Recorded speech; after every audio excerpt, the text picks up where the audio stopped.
నమస్తే, welcome to Swaraj news. ముందుగా headlines. Husnabad మండలంలో సాంఘిక సంక్షేమ గురుకుల పాఠశాలను ఆకస్మికంగా తనిఖీ చేసిన మంత్రి పొన్నం ప్రభాకర్. విద్యార్థులకు నాణ్యమైన ఆహారం అందించాలని అధికారులకు సూచన.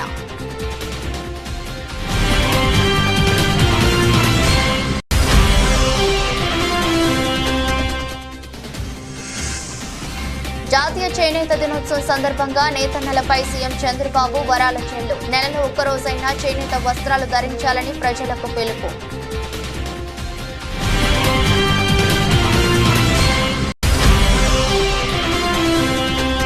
వేములవాడ రాజరాజేశ్వర స్వామిని కుటుంబ సమేతంగా దర్శించుకున్న కామారెడ్డి ఎమ్మెల్యే. స్వామివారికి ప్రత్యేక పూజలు నిర్వహించి మొక్కులు చెల్లించుకున్న వెంకటరమణారెడ్డి.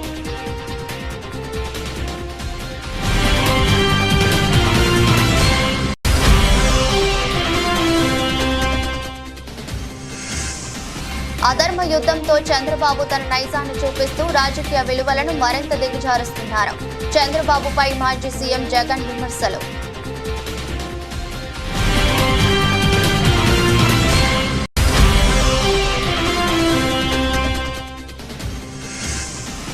భారత్ స్టార్ రెజ్లర్ వినేష్ ఫోగాట్ సంచలన నిర్ణయం. రెజ్లింగ్ కు గుడ్ బై చెప్పిన వినేష్.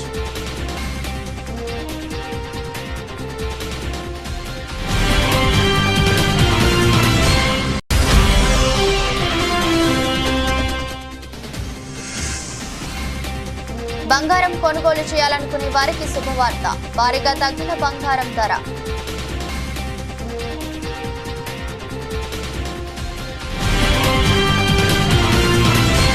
ఖమ్మం జిల్లా కూసుమంచి మండలం పాలేరు వద్ద పాలేరు రిజర్వాయర్ నుండి లెఫ్ట్ మెయిన్ కెనాల్ రెండో జోన్ కు 500 క్యూసెక్కుల సాగునీటిని రాష్ట్ర రెవెన్యూ, హౌసింగ్, సమాచార, పౌర సంబంధాల శాఖల మంత్రి పొంగులేటి శ్రీనివాసరెడ్డి విడుదల చేశారు. ఈ సందర్భంగా మంత్రి మాట్లాడుతూ జిల్లాలో 2 పంటలకు సాగునీరు అందించేందుకు వరుణ దేవుడు సహితం సహకరించాడన్నారు. దేవుళ్లు దీవించినట్టుగా ఇందిరమ్మ రాజ్యంలో పంటలకు సరిపడా నీరు వచ్చిందని చెప్పారు. పాలేరు ఎడమ కాలువ నుంచి విడుదల చేసిన నీరు తెలంగాణలో 2,75,000 ఎకరాల పంట నీరు అందిస్తూనే వివరించారు. ఈ నెల 15 ముఖ్యమంత్రి రేవంత్ రెడ్డి చేతుల మీదుగా సీతారామ ప్రాజెక్టును ప్రారంభించబోతున్నామని మంత్రి శ్రీనివాసరెడ్డి వివరించారు. లెఫ్ట్ కెనాల్ మీద పాలేరు రిజర్వాయర్ నుంచి దిగువకి సుమారు 2,75,000 ఎకరాలు నాగార్జున సాగర్ కింద ఉన్న ఆయకట్టుకి ఇప్పుడే పాలేరు దగ్గర గౌరవ కలెక్టర్ గారు, నేను, చీఫ్ ఇంజనీర్ గారు కృష్ణా నీటిని రిలీజ్ చేయడం జరిగింది. సుమారు 37 మండలాల్లో ఈ 2,75,000 ఎకరాలు తెలంగాణ రాష్ట్రంతో పాటు ఆంధ్రప్రదేశ్లో కూడా సుమారు 1,20,000 ఎకరాలకు ఈ నీరు ఆంధ్రప్రదేశ్ ప్రాంతానికి కూడా వెళ్ళుద్ది. అంటే గతంలో పోయిన సంవత్సరం 2023-24 ఈ సంవత్సరంలో 2 పంటలకి ఆనాడు కృష్ణా బేసిన్కి నీళ్లు రాని కారణం చేత రైతులకి 2 పంటలకి ఆనాడు నీళ్ళు ఇవ్వలేకపోయారు. తదుపరి అంతకుముందు సంవత్సరం కూడా 1 పంటకే నీరు ఇవ్వటం జరిగింది. కృష్ణా పరివాహక ప్రాంతాల్లో సరిగ్గా వర్షాలు లేని కారణంగా, నీళ్లు రాని కారణంగా. అంటే యావత్ తెలంగాణ ప్రజలు ఏదైతే మార్పు కావాలి అని రాజకీయాలతో పాటు వాతావరణంలో కూడా మార్పు కావాలని తెలంగాణ ప్రజల కోరిక మేరకు పైన వానదేవుడు కూడా, తదాస్తు దేవతలు కూడా దీవించబట్టే తెలంగాణ రాష్ట్రంలో ఇందిరమ్మ రాజ్యంలో ఈనాడు సమృద్ధిగా శ్రీశైలంలో కానీ నాగార్జున సాగర్లో కానీ 2 పంటలకి 2 కాలువలకి, ఇటు లెఫ్ట్ కెనాల్కి అటు రైట్ కెనాల్కి 2 పంటలకి 2 కాలువలకి పుష్కలంగా నీరు ఇవ్వటానికి, పుష్కలంగా పంటలు పండించుకోవడానికి కావలసినంత నీరు ఆ కృష్ణమ్మ తల్లి దయ వల్ల ఈనాడు వచ్చింది. అంటే ప్రజలు దీవించటమే కాదు, ఇందిరమ్మ రాజ్యాన్ని పైనున్న తదాస్తు దేవతలు కూడా చల్లగా దీవిస్తున్నారు అనటానికి నిదర్శనం ఇంతకంటే వేరే మనం చెప్పనవసరం లేదు. చేనేత కార్మికుల ఆరోగ్య భద్రత కోసం బీమా పథకాన్ని వెంటనే అమల్లోకి తెస్తున్నట్టు ముఖ్యమంత్రి చంద్రబాబు ప్రకటించారు. దీనికి 10 కోట్లను విడుదల చేయనున్నట్టు వెల్లడించారు. చేనేతకు భారంగా మారిన జీఎస్టీని ఎత్తివేసేందుకు ప్రయత్నిస్తామని చెప్పారు. సాధ్యపడకపోతే కార్మికులు కట్టే జీఎస్టీ మొత్తాన్ని వారికి తిరిగి చెల్లిస్తామన్నారు. ఇబ్బందులున్నాయని వదిలిపెట్టలేదు. నేను మొదటి రోజునే 5 సంతకాలు పెట్టాను. 5 సంతకాలు కేబినెట్ లో పెట్టి నిర్ణయాలు చేసి అమలు చేశాం. మన పిల్లల ఉద్యోగాల కోసం మెగా డిఎస్సి సంతకం పెట్టాను. 16,347 ఉద్యోగాలు ఇవ్వడానికి ముందుకు పోతున్నాం. ప్రాసెస్ ప్రారంభమైంది. వీలైన తొందరలో ఈ ఉద్యోగ నియామకాలు జరుగుతాయని చెప్పి కూడా నేను మీకు తెలియజేస్తున్నా. అదే సమయంలో పేదవాళ్ళకి ఏదైతే ఆ రోజు ఒక మాట చెప్పాను, ప్రతి ఒక్క ఇంటికి పెద్ద కొడుకుగా ఉంటా, మీ బాధ్యత తీసుకుంటానని చెప్పి పింఛన్ 4,000 రూపాయలు ఇస్తానని చెప్పాను. అంతేకాదు ఏప్రిల్ నుంచే ఇస్తా అన్నాను. అందుకే ప్రభుత్వం వచ్చిన మొదటి నెలలో 7,000 రూపాయలు ఇంటికి తీసుకొచ్చి ఇచ్చిన పార్టీ ఎన్డీఏ ప్రభుత్వం, తెలుగుదేశం అని చెప్పి నేను మీకు తెలియజేస్తున్నా. ఇప్పుడు కూడా 4,000 రూపాయలు రెండో నెల కూడా ఇచ్చాం. ఎప్పుడూ ఇస్తాం. 65 లక్షల మందికి దగ్గర నెల 2,737 కోట్ల రూపాయలతో ఈ కార్యక్రమాన్ని ముందుకు తీసుకెళ్తాం.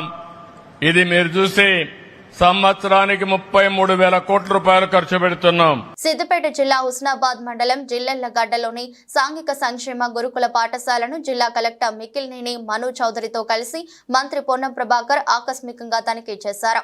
ఈ సందర్భంగా విద్యార్థులతో మంత్రి పొన్నం ప్రభాకర్ కాసేపు ముచ్చటించారు. పాఠశాలలో ఉన్న సమస్యలపై ఆరా తీశారు. రెగ్యులర్ గా క్లాసులు జరుగుతున్నాయా, ఉదయం టిఫిన్ ఆహారం ఎలా ఉంటుందని విద్యార్థులను అడిగి తెలుసుకున్నారు. విద్యార్థులకు నాణ్యమైన ఆహారం అందించాలని, నాణ్యత విషయంలో ఎక్కడ రాజీ పడకూడదని తెలిపారు. స్కూల్లో డోర్స్, విండోస్ సరిగా లేవని, పక్కనే కొండ ఉండడం వల్ల కొంత ఇబ్బందులు ఉన్నాయని మంత్రి దృష్టికి తీసుకురాక వెంటనే పాఠశాల పరిసరాలు బాగు చేస్తామని హామీ ఇచ్చారు. పాఠశాలకు ఆర్వో ప్లాంట్ మంజూరు చేస్తామని, డైనింగ్ హాల్లో బెంచెస్, టేబుల్స్, పిల్లలకు బెడ్స్ మంజూరు చేస్తామని తెలిపారు. విద్యార్థులంతా చదువులోనూ ఆటల్లోనూ మంచి ప్రతిభ కనపర్చాలని సూచించారు.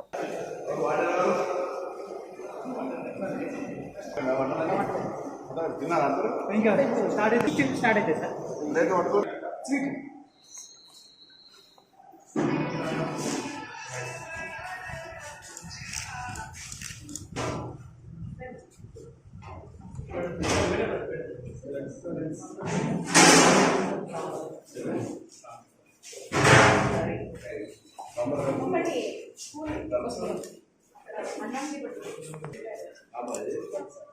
సైడ్ జరిగాను ఓకే డన్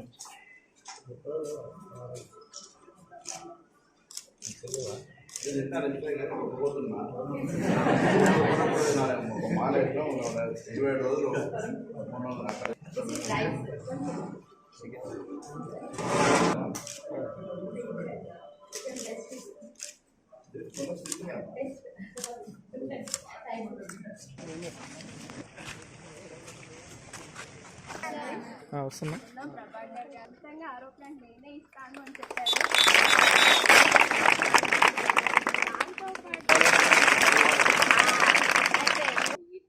పిల్లలు ఓడుతాయి. ఇప్పుడు అవార్డు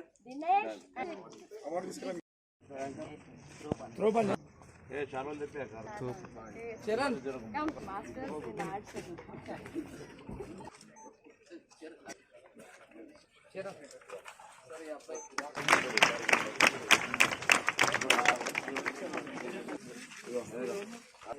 వాళ్ళ దగ్గర రావాలా? చారో కప్పుకున్న వాళ్ళకు మీరు కూడా ఆదర్శ యుద్ధంతో చంద్రబాబు తన నైజాన్ని చూపిస్తూ రాజకీయ విలువలను మరింత దిగజారుస్తున్నాడని వైఎస్ఆర్సీపీ అధ్యక్షులు మాజీ సీఎం వైఎస్ జగన్మోహన్ రెడ్డి అన్నారు. విలువలు, విశ్వసనీయతకు తాను కట్టుబడి ఉన్నానని, కాంగ్రెస్ నుంచి ఆ రోజు తాను అమ్మ మాత్రమే బయటకు వచ్చామని, ఆ పార్టీ నుంచి తనతో వచ్చే వాళ్ళు రాజీనామా చేసి వచ్చారని, విలువలతో రాజకీయం చేశాం కాబట్టే ఇద్దరితో మొదలైన పార్టీ ఇంత పెద్ద స్థాయికి చేరుకుందన్నారు. వేరే పార్టీ గుర్తు మీద గెలిచిన వాళ్ళను ప్రజలు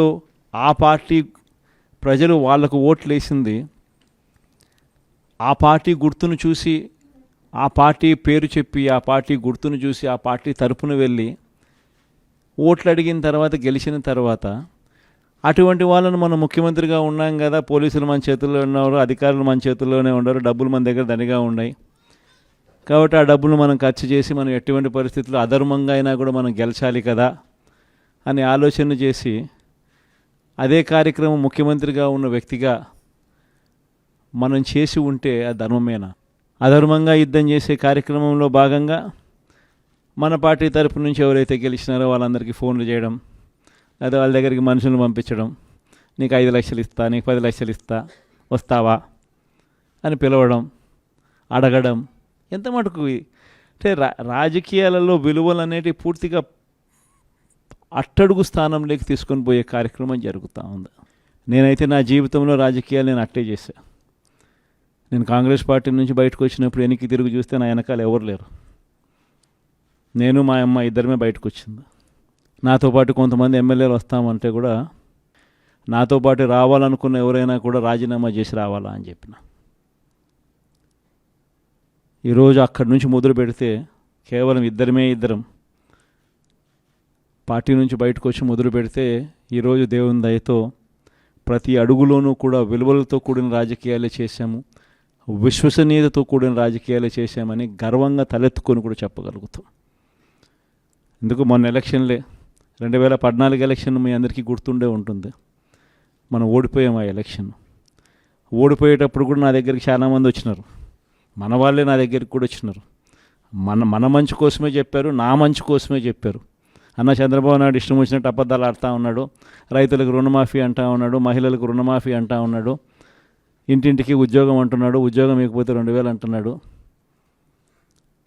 ప్రతి ఒక్కరికి 3 సెంట్ల స్థలం అంటూ ఉన్నాడు.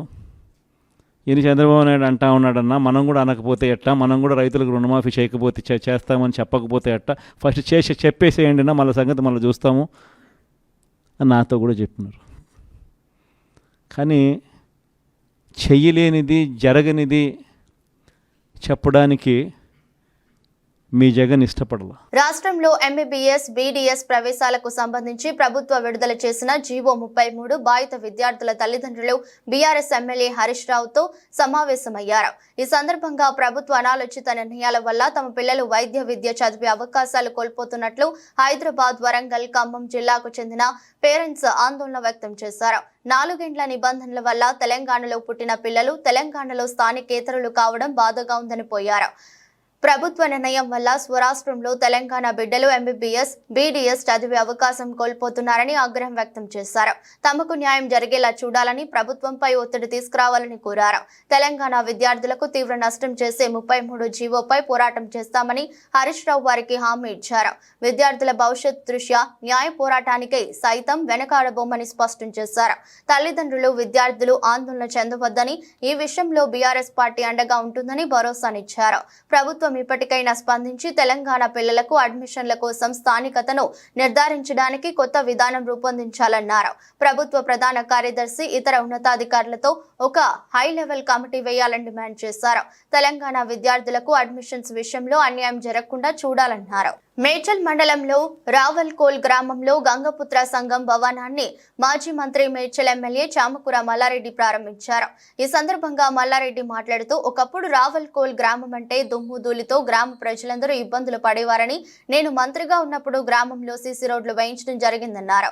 గంగపుత్ర సంఘం భవనాన్ని ప్రారంభించుకోవడం చాలా సంతోషంగా ఉందన్నారు. నా కంఠంలో ప్రాణం ఉన్నంత వరకు ప్రజలకు సేవ చేస్తూనే ఉంటానన్నారు. భగవంతుడు నాకు అన్ని ఇచ్చాడని, ఆ భగవంతుడి దయతో ఎప్పుడు ప్రజలకు అందుబాటులో ఉంటూ సేవ చేస్తానన్నారు. గ్రామంలో పెద్ద ఎత్తున గంగపుత్ర సంఘం భవన్, గంగపుత్ర సోదరులకు అందరూ కూడా, మా అక్కలకు, మా అన్నలకు, మా చెల్లెళ్లకు, మా తమ్ముళ్లకు, మా మాజీ సర్పంచ్కు, మాజీ వైస్ ఎంపీపీకి, మా పార్టీ ప్రెసిడెంట్లకు, మా యూత్ నాయకునికి, మా ప్రభాకర్కు అందరికీ కూడా ధన్యవాదాలు, శుభాకాంక్షలు. పెద్ద ఎత్తున ఇలా గంగపుత్ర సంఘం అంటే ఈ ఊరికి నాకు చాలా సంతోషం అనిపించింది. నేను మంత్రి ఉన్నప్పుడు మా అక్కలకు మట్టి అంటొద్దని చెప్పి ప్రతి రోడ్డు నా సొంతం పైసలతో నేర్పించాను. అదే మాదిరిగా ప్రతి గుడి కూడా ఇలా యాదవులది కానీ, యాదవుల ఈ గుడి కానీ మన గౌడ్స్ గుడి కానీ ఇంకా ఎవరిదైనా ఏ సంఘందైనా సరే నా సొంతం డబ్బులు ఇచ్చి నేను వాళ్ళకు కొద్దిగా సహాయం చేసి వాళ్ళు కొద్దిగా డబ్బులు వేసుకొని ఇలా ఇవన్నీ కూడా కంప్లీట్ చేసుకున్నందుకు చాలా సంతోషం అనిపిస్తుంది. అదే మాదిరిగా కూడా మా అక్కలు మా తమ్ముడు మాకు ఇంత మంచి రోడ్లు వేపించిండు, గుడ్లు కట్టించిండు, కుల సంఘాలు కట్టించిండు. మేము ఆయనకు ఓటుకొని మనం ఆయన రుణం తీర్చుకోవాలని చెప్పి మా అక్కలందరూ కూడా నాకు ఓటేసి మళ్ళీసారి గెలిపించినందుకు వాళ్ళందరూ కూడా పాదాభినందనలు. ఎప్పటికీ నా గొంతుల ప్రాణం ఉన్నంత వరకు నేను ప్రజలకు సేవ చేస్తూనే ఉంటా. అన్ని రకాలుగా రాజన్న సిరిసిల్ల జిల్లా వేములవాడ రాజరాజేశ్వర స్వామిని కామారెడ్డి ఎమ్మెల్యే వెంకటరమణారెడ్డి కుటుంబ సమేతంగా దర్శించుకున్నారు. అనంతరం స్వామివారికి ప్రత్యేక పూజలు నిర్వహించి కోడెమొక్కలు చెల్లించుకున్నారు. నాగిరెడ్డి మండపంలో ఆలయ అర్చకులు వెంకటరమణారెడ్డి దంపతులకు వేదోక్తాశీర్వచనంలో అందజేశారు. ఆలయ పర్యవేక్షకులు బి తిరుపతిరావు వారికి శేషవస్త్రం కప్పి స్వామివారి లడ్డు ప్రసాదాన్ని అందజేశారు. వారి వెంట బీజేపీ జిల్లా అధ్యక్షుడు తదితరులు ఉన్నారు. వికారాబాద్ జిల్లా కోస్గి పట్టణంలోని పంచాక్షరి ఫంక్షన్ హాల్లో ఈ నెల 17న పోలీస్ శాఖ ఆధ్వర్యంలో మెగా జాబ్ మేళా ఏర్పాటు చేసినట్లు ఎస్పీ యోగేష్ గౌతమ్ తెలిపారు. జాబ్ మేళాకు సంబంధించిన వాల్ పోస్టర్ ను ఎస్పీ కార్యాలయంలో విడుదల చేశారు. సుమారు 50 కంపెనీలు జాబ్ మేళాలో పాల్గొంటాయని, నిరుద్యోగులు ఈ అవకాశాన్ని సద్వినియోగం చేసుకోవాలని కోరుతున్నారు. నారాయణపేట జిల్లా కోస్గి మండల్లో మనం ఒకటి పెద్ద మెగా జాబ్ మేళా ఏర్పాటు చేస్తున్నాం. ఈ జాబ్ మేళాలో కనీసం 50+ కంపెనీస్ విత్ మోర్ దెన్ 1000 వేకెన్సీస్తో పాటు వస్తున్నది. ఇక్కడ ఉన్న నారాయణపేట్, వికారాబాద్, మహబూబ్నగర్ ఉన్న అందరి యువకాల నుంచి కోరేది ఏంటంటే మీరు ఈ జాబ్ మేళాకి మీరు ఉపయోగించండి. ఒకటి క్యూఆర్ కోడ్ ఉన్నది. ఆ క్యూఆర్ కోడ్లో మీరు రిజిస్టర్ చేస్తే మీరు బేసిక్ డీటెయిల్స్ ఇన్ఫర్మేషన్ పెడితే మాకు ఇన్ఫర్మేషన్ వస్తుంది. దాన్ని బట్టి మనం ప్లాన్ చేస్తున్నాం. ఈ జాబ్ మేళా నారాయణపేట జిల్లా కోస్గి మండల్లో Panchakshari function hall 9 AM onwards 17th August 2024కి మనం ప్లాన్ చేస్తున్నాం. మీరందరూ ఆ రోజు డైరెక్ట్లీ మీ క్వాలిఫికేషన్, మీ basic details and qualification certificates అవన్నీ తీసుకువస్తే ఆ రోజే ఇంటర్వ్యూ అయ్యి మనం ఇమీడియట్లీ అపాయింట్మెంట్ లెటర్ కూడా ఇప్పిస్తాం. సో మీ అందరూ యువకాలు ఈ నారాయణపేట్ డిస్ట్రిక్ట్ పోలీస్ తరఫు నుంచి కమ్యూనిటీ పోలీసింగ్ కింద ఒక ఇనిషియేటివ్ మీరందరూ ఉపయోగించండి. భారీ మాత్రలో వచ్చేసి ఈ జాబ్ మేళా అనేది మీరు ఉపయోగించండి. Thank you. మాజీ ముఖ్యమంత్రి జగన్ భద్రతా అంశంపై వైసీపీ నేత అంబటి రాంబాబు మీడియా సమావేశం నిర్వహించారు. అవసరమైనప్పుడు భద్రత పెంచాల్సిన బాధ్యత ప్రభుత్వంపై ఉంటుందని అంబటి రాంబాబు తెలిపారు. కానీ ఇవాళ అందుకు విరుద్ధమైన పరిస్థితులు కనిపిస్తున్నాయని, జగన్ అధికారం నుంచి దిగిపోయాక ఆయనపై కక్ష కట్టినట్టు వ్యవహరిస్తున్నారని ధ్వజమెత్తారు. ఎస్ఆర్సీ నివేదిక రాకముందే జగన్ సెక్యూరిటీని ఉపసంహరించుకున్నారని అంబటి రాంబాబు ఆరోపించారు. జగన్ నివాసం గేటు వద్ద ఉన్న సెక్యూరిటీని తీసేశారని, ఆ రోడ్డులోకి విచ్చలవిడిగా అందరినీ అనుమతించారని వివరించారు. కూటమి కార్యకర్తలను పంపించి ఆ గేటు వద్ద గొడవలు చేయించారని, అబాసుపాలు చేసేందుకు అన్యాయంగా ప్రయత్నించారని అంబటి రాంబాబు పేర్కొన్నారు. ఆయనను పలుచన చేసేందుకు ఇవన్నీ మీడియాలో ప్రసారం చేశారని వెల్లడించారు. భద్రతని పెంచవలసినటువంటి అవసరం ఉంటుంది. అవసరమైనప్పుడు ఇవాళ నేను చూస్తున్నా, మీరు కూడా తెలుసు, జగన్మోహన్ రెడ్డి గారు రాజీనామా చేయగానే ఎస్ఆర్సి రిపోర్ట్ రాకోకుండానే, సెక్యూరిటీ రివిజన్ కమిటీ రిపోర్టు రాకోకుండానే జగన్మోహన్ రెడ్డి గారి దగ్గర ఉన్నటువంటి సెక్యూరిటీని విత్డ్రా చేసుకున్నారు. ఇదే ఆయన గేటు దగ్గర ఉన్న సెక్యూరిటీని తీసేశారు. ఈ రోడ్లోకి అందరినీ ఎలవ్ చేశారు. విచ్చలవిడిగా తెలుగుదేశం కార్యకర్తల్ని, కూటమి కార్యకర్తల్ని ఇక్కడికి పంపించారు. పంపించి ఈ గేటు దగ్గర గొడవలు చేయించారు. అపాస్పాలు చేయాలనే ప్రయత్నం చేశారు. అన్యాయంగా ప్రవర్తించేటటువంటి ప్రయత్నం చేశారు. ఇవన్నీ మీడియాలో ప్రసారం చేశారు. ప్రసారం చేసి జగన్మోహన్ రెడ్డి గారిని పలుచన చేయాలనేటువంటి ఒక ప్రయత్నాన్ని చేస్తున్నారు.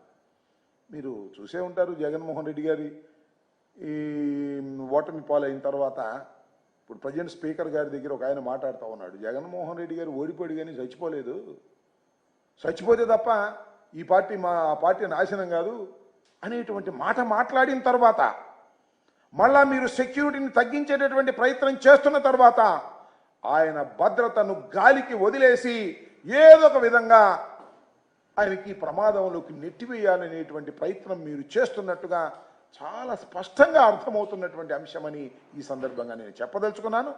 దానికోసమే మేము న్యాయస్థానాన్ని ఆశ్రయించవలసినటువంటి అవసరం వచ్చిందని కూడా ఈ సందర్భంగా నేను చెప్తాను. లోకేష్ గారు, నారా లోకేష్ గారు నిన్న ఒక ట్వీట్ చేశాడు. Z+ భద్రత ఉన్నా ఇంకా ఆ అభద్రత ఎందుకు జగన్? Z+ భద్రత ఉన్నా ఇంకా అభద్రత ఎందుకు జగన్? దాని ఏమంటే ఇప్పుడు జగన్కున్న భద్రత ఎంత అంటే Z+ భద్రత 58 మందితో సెక్యూరిటీ, 2 ఎస్కాట్ బృందాలు, 10 మంది సాయుధ గార్డులతో భద్రత, కాన్వాయ్లో 2 అత్యాధునిక ల్యాండ్ క్రూయిజులు, బుల్లెట్ ప్రూఫ్లు. చూడండి, ఆయన నిన్న ట్వీట్ చేసి బుర్ర వికసించినట్టుగా అనిపిస్తుంది. నిక్కర్లేసుకుని గోలీకాయలు ఆడుకునే పద్ధతుల్లో మీరు మాట్లాడుతున్నారు. ల్యాండ్ క్రూయిజులు ఉన్నాయా? చూపించాయా బాబు, నాకు తెలియకూడదు. లోకేష్ గారు, కామారెడ్డి జిల్లాలో సైబర్ నేరగాళ్లు రెచ్చిపోతున్నారు. తాజాగా జిల్లా కలెక్టర్ ఆశిష్ సంగ్వాన్ పేరిట నకిలీ వాట్సాప్ అకౌంట్ ను గుర్తు తెలియని వ్యక్తులు క్రియేట్ చేశారు. కలెక్టర్ ఫోటోతో డిస్ప్లే పిక్చర్ ను వినియోగిస్తూ డబ్బులు పంపాలంటూ కలెక్టరేట్ లోని ఏటీఓకి గుర్తు తెలియని దుండగులు మెసేజ్ చేశారు. దీంతో అప్రమత్తమై సిబ్బంది కలెక్టర్ దృష్టికి తీసుకెళ్లారు. వెంటనే అప్రమత్తమైన సిబ్బంది స్థానిక దేవునిపల్లి పోలీస్ స్టేషన్ లో కలెక్టరేట్ ఏఓ సయ్యద్ అహ్మద్ మస్రాద్ ఫిర్యాదు చేశాడు. ఏఓ ఫిర్యాదు మేరకు కేసు నమోదు చేసుకుని దర్యాప్తు చేస్తున్నట్లుగా ఎస్ఐ రాజు తెలిపారు. హైదరాబాద్ డీడీ కాలనీలో తన నివాసంలో ఏర్పాటు చేసిన విలేకరుల సమావేశంలో మాజీ BC commissioner chairman BS Ramulu రజకులను ఎస్సీ జాబితాలో చేర్చి అంశంపై మాట్లాడుతూ 18 రాష్ట్రాల్లో ఎస్సీలుగా ఉన్న వారిని మిగతా 11 రాష్ట్రాల్లో ఎస్సీ జాబితాలో చేర్చడానికి వచ్చిన సమస్యలు ఏమిటో కేంద్ర రాష్ట్ర ప్రభుత్వాలు తెలియజేయాలని కోరారు. తెలంగాణ రజక రిజర్వేషన్ సమితి రాష్ట్ర అధ్యక్షులు గోపి రజక బృందం రాష్ట్ర వ్యాప్తంగా తిరుగుతూ ఎస్సీ రిజర్వేషన్ పై చేస్తున్న పోరాటాలు అనునిత్యం సోషల్ మీడియాలో చూస్తున్నారని వారన్నారు. న్యాయమైన కోరికను నెరవేర్చే బాధ్యత ప్రభుత్వాలపై ఉంది కావున తక్షణమే రాష్ట్ర ప్రభుత్వం తీర్మానం చేసి కేంద్రానికి పంపాలని తెలిపారు. ఎస్సీ కులాలలో 16 రాష్ట్రాలలో రజకులు ఎస్సీలుగా షెడ్యూల్ కులాలుగా ఉన్నారు. షెడ్యూల్ కులాలు చేర్చడానికి ప్రధానమైనటువంటి గేటు రాయి ఏంటంటే అంటరానితనం. మరి రజకుల పట్ల అంటరానితనం ఉంది. తేడా ఏంటంటే దళితులు, మాలలు, మాదిగలు, మిగతా వాళ్ళు ఊరికి బయట ఉంటారు, వీళ్ళు ఊర్లో ఉంటారు. కానీ ఆ అంటరానితనం అనేది పాటిస్తూ ఉంటారు. ఒక దశలో వారిని ఆడబిడ్డలాగా చూస్తారు, మిగతా సందర్భాలలో వారిని పండగలు పబ్బాలకు బయట కూర్చోబెట్టి అన్నం పెట్టడము, అవమానించడము, తిట్టడం కూడా ఎలా తిడతారు, చాకలి మంగలి అని చెప్పి పదాలు కలిపి తిడుతూ ఉంటారు. అంటే తిట్టడానికి అర్హమైనటువంటి కులంగా వాటి మార్చారు. అందువల్ల చాలా చోట్లలో వాళ్ళని ధోబీలను మనకి అంటరాని కులాలలో భాగంగానే 16 రాష్ట్రాలు చేర్చారు. ఇక్కడ కూడా చేర్చాల్సి ఉండింది. ఎప్పటికైనా ఈ సామాజిక సర్వే చేసిన తర్వాత బీసీ కమిషన్లు సిఫారసు చేయడము, ఆ తర్వాత అది ఎస్సీ కమిషన్లు సిఫారసు చేయడము, రాష్ట్ర మంత్రివర్గం ఆమోదించడం, అది పార్లమెంట్లో బిల్లు పెట్టి దాన్ని సవరించితే అది తప్పకుండా ఎస్సీలో చేర్చే అవకాశం ఉంటుంది. ఆ మేరకి అవసరమైతే ఎస్సీ రిజర్వేషన్లు కూడా 1% 2% మళ్ళీ పెంచాల్సిన అవసరం కూడా ఉంటుంది జనాభా మేరకి. ఈ కృషి ఒక నిరంతర ప్రక్రియ. ఎలాగైతే ఇప్పుడు కొన్ని కులాల వాళ్ళు ఇప్పటికీ మామూలు ఏబీసీలకి వెళ్ళి డీలోకి వెళ్ళి ఏదో మార్చాలని అడుగుతున్నారో వర్గీకరణ మార్చిస్తేనే ఇది ముందుకు వస్తుంది. ఏమైనప్పటికీ సమాజంలో రజక మహిళలు చేసిన సేవ అపారమైనది. అది లెక్కలు అందనిది. తల్లి కన్నా ఎక్కువగా సేవ చేసినారు వాళ్ళు. అంటే ఎందుకంటే మా మహిళలు బంగ్లాదేశ్ లో నెలకొన్న ప్రస్తుత పరిస్థితుల్లో ఆ దేశానికి చెందిన వారు చాలా మంది హైదరాబాద్ నగరంలోకి ప్రవేశిస్తున్నారనే సమాచారం రావడంతో పోలీసులు అప్రమత్తమయ్యారు. బంగ్లాదేశ్ నుంచి భారత్ లోకి వచ్చేందుకు సరిహద్దుల్లో పెద్ద ఎత్తున ఆ దేశీయులు ఉన్నట్లుగా కూడా వార్తలు వచ్చాయి. ఈ క్రమంలో బంగ్లా జాతీయులు హైదరాబాద్ కు కూడా వస్తున్నారని సమాచారం వచ్చింది. దీంతో పోలీసులు బాలాపూర్, కాటేదాన్, మైలార్దేవ్పల్లి, పహాడి షరీఫ్, ఫలక్నామా తదితర ప్రాంతాల్లో బుధవారం ముమ్మరంగా తనిఖీలు నిర్వహించారు. కొంతమంది అనుమానితులను కూడా అదుపులోకి తీసుకున్నారు. గతంలో రోహింగ్యాలు బంగ్లాదేశ్ కు చెందిన వారు పెద్ద ఎత్తున నగరానికి వచ్చి చిరు వ్యాపారులుగా, పరిశ్రమలు, భవన కార్మికులుగా పనిచేస్తున్నారు. ఇందులో కొంతమంది వీలు చిక్కినప్పుడల్లా బంగ్లాదేశ్ కు వెళ్లి వస్తున్నట్లుగా గుర్తించినట్లు పోలీస్ అధికారి ఒకరు తెలిపారు. ఇటీవల వారి రాకపోకలు ఎక్కువయ్యాయని, దీంతో అప్రమత్తమైనట్లు వెల్లడించారు. హైదరాబాద్ తో పాటు పలు ప్రాంతాలకు చాలా కాలంగా బంగ్లాదేశ్ నుంచి పలువురు అక్రమంగా వలస వస్తున్నారు. 2 నెలల క్రితం కోల్కతా మీదుగా ఖమ్మంకు 5 బంగ్లాదేశ్ మైనర్లు వచ్చారు. బాల కార్మికులను గుర్తించే క్రమంలో పోలీసులు ఖమ్మంలో తనిఖీలు చేపట్టారు. బంగ్లా నుంచి వచ్చి భవన నిర్మాణ కార్మికులుగా చేస్తున్న పిల్లల్ని గుర్తించారు. సికింద్రాబాద్ లోనూ మరో 5 గుర్తించారు. జగిత్యాల జిల్లా ఎండపల్లి మండలం కొత్తపేట గ్రామస్తులు, అధికారులు, ప్రజాప్రతినిధుల తీరును నిరసనగా గురువారం రోడ్డుపై వరి నాట్లు వేసి నిరసన వ్యక్తం చేశారు. ఈ సందర్భంగా మాట్లాడుతూ కొన్ని రోజులుగా కురుస్తున్న వర్షాల వల్ల రహదారి గుంతలమయంగా మారిందని, కనీసం అంబులెన్స్ వచ్చే పరిస్థితి లేదని వాపోయారు. దీనిపై సంబంధిత అధికారులు స్పందించాలని కోరుతున్నారు. కుస్తీ నాపై గెలిచింది అంటూ భారత star wrestler Vinesh Phogat wrestling కు రిటైర్మెంట్ ప్రకటించింది. కుస్తీ నాపై గెలిచింది, నేను ఓడిపోయాను, నన్ను క్షమించు. మీ కళ, నా ధైర్యం విచ్ఛిన్నమయ్యాయి. నాకు ఇంకా పోరాడే బలం లేదు. మీ అందరికీ రుణపడి ఉంటాను అని ఎక్స్ వేదికగా తన నిర్ణయాన్ని ప్రకటించింది. ఆమె నిర్ణయం ప్రతి ఒక్కరికి షాక్ గురి చేసింది. అద్వితీయ ప్రదర్శనతో పారిస్ ఒలింపిక్స్ రెజ్లింగ్ ఫైనల్లోకి దూసుకెళ్లి ఆ ఘనత సాధించిన తొలి భారత రెజ్లర్ గా చరిత్ర సృష్టించిన వినేష్ ఫోగాట్ దేశానికి మరో పతకం ఖరారు చేసిందని భారత్ సంబరాలు చేసుకుంటుండగానే చేదు వార్త వినాల్సి వచ్చింది. ఉండాల్సిన బరువు కంటే 100 గ్రాములు అధికంగా ఉందన్న కారణంతో ఆమెను అనర్హురాలిగా తేల్చడంతో దేశం యావత్తు నిర్ఘాటించింది. తనను అనర్హురాలిగా ప్రకటించడంపై Vinesh court of arbitration for sports ను ఆశ్రయించింది. తాను రజత పథకానికి అర్హురాలనని ఫిర్యాదులో పేర్కొంది. దీనిపై తీర్పు రావడానికి ముందే వినేష్ రిటైర్మెంట్ ప్రకటించి కోట్ల మంది భారతీయుల హృదయాలను బరువెక్కించింది. బంగారం కొనుగోలు చేయాలని అనుకునే వారికి శుభవార్త. అంతర్జాతీయ మార్కెట్ల ప్రభావంతో బంగారం ధర భారీగా తగ్గింది. నిన్న 870 తగ్గిన ధర ఇవాళ 430 తగ్గింది. 2 రోజుల్లో 10 గ్రాముల బంగారం ధర 1300 వరకు తగ్గింది. గోల్డ్ రేట్ తగ్గడంతో మహిళా మండలు అన్ని పనులు మానుకొని మరి బంగారం షాపు వద్దకు వస్తున్నారు. శ్రావణ మాసం ప్రారంభమైంది. మంచి ముహూర్తాలు ఉన్నాయి. ఈ నెలలో 1,00,000 పెళ్లిళ్లు జరిగే అవకాశం ఉంది. ఈ క్రమంలో బంగారానికి మంచి డిమాండ్ ఉంటుంది. గోల్డ్ రేట్ తగ్గుతూ వస్తుంది. బంగారంతో పాటు వెండి ధర కూడా తగ్గింది. హైదరాబాద్ లో 10 గ్రాముల 22 క్యారెట్ల బంగారం ధర 63,500గా ఉంది. మేలిమి బంగారం 69,270గా ఉంది. విశాఖపట్నం, విజయవాడలో బంగారం ధరల్లో తేడా లేదు. 22 క్యారెట్ల బంగారం ధర 63,490గా ఉండగా 24 క్యారెట్ల బంగారం ధర 69,260గా ఉంది. దేశ రాజధాని ఢిల్లీలో 10 గ్రాముల బంగారం ధర 63,650గా ఉంది. 24 క్యారెట్ల బంగారం ధర 69,420గా ఉంది. వెండి ధర మాత్రం తగ్గింది. హైదరాబాద్ లో కిలో వెండి ధర 87,000గా ఉంది. ఢిల్లీలో కిలో వెండి ధర 82,000గా ఉంది. వార్తలు ముగించే ముందు మరోసారి హెడ్లైన్స్. హుస్నాబాద్ మండలంలో సాంఘిక సంక్షేమ గురుకుల పాఠశాలను ఆకస్మికంగా తనిఖీ చేసిన మంత్రి పొన్నం ప్రభాకర్. విద్యార్థులకు నాణ్యమైన ఆహారం అందించాలని అధికారులకు సూచన.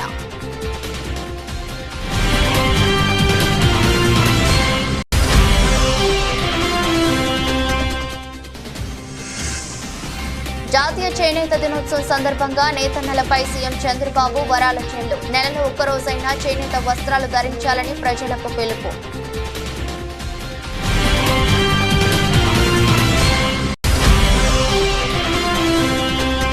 వేములవాడ రాజరాజేశ్వర స్వామిని కుటుంబ సమేతంగా దర్శించుకున్న కామారెడ్డి ఎమ్మెల్యే.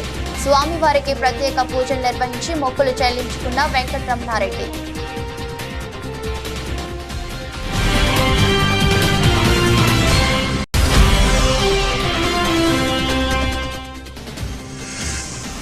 అధర్మ యుద్ధంతో చంద్రబాబు తన నైజాన్ని చూపిస్తూ రాజకీయ విలువలను మరింత దిగజారుస్తున్నారు. చంద్రబాబుపై మాజీ సీఎం జగన్ విమర్శలు.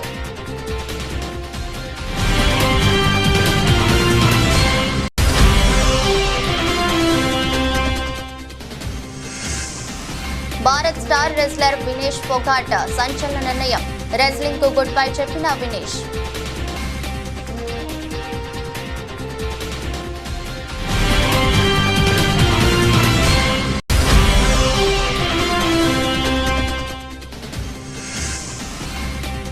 బంగారం కొనుగోలు చేయాలనుకునే వారికి శుభవార్త, భారీగా తగ్గిన బంగారం ధర.